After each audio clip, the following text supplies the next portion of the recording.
Morning, Yusek. Ma'am, on VP Sara lang din po. Meron po kasi siyang recent statement. Sinagot po niya yung sabi ni Presidente na iwasan na yung pamumulitika at magtrabaho na lang. Ang sabi niya, siguro tumingin siya sa salamin, no?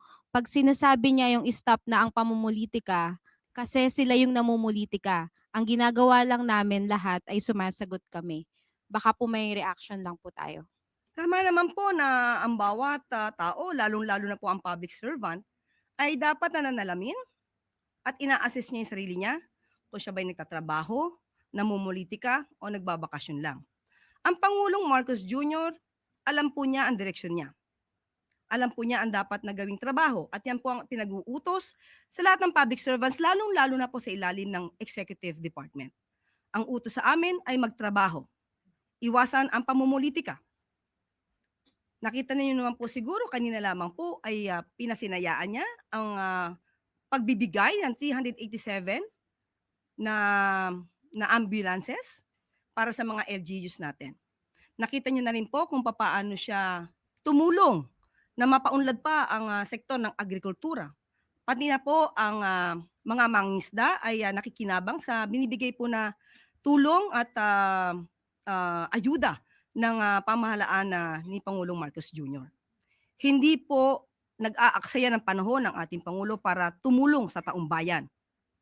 Trabaho lamang po talaga ang nasa isip ng ating Pangulo. Sa ngayon po ba ay nasaan si VP Sara or si Pangulo, si Vice Presidente nung yan ay sinabi niya? Nasaan po ba siya ngayon? The Hague. Okay, at ang ating pagkakaalam hanggang kailan po siya doon? Hanggang July 23. So, yun lamang po. Tandaan po natin, ang Pangulo po, aksyon, aksyon, hindi bakasyon. Ma'am, ang sabi niya sumasagot lang din naman daw po siya sa mga attacks po ng Marcos admin. May dagdag po ba tayong comment doon? Siguro po mas magandang ma-review po niya yung kanyang mga sinabi. Tandaan po natin nung inilunsad po yung 20 pesos na bigas, yun po ba ay pag-atake sa Vice Presidente?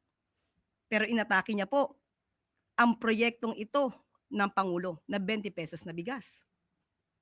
At marami pa pong sinabi ang, Vice Presidente na hindi naman po issue ng Pangulo at ng gobyerno. Thank you, ma'am.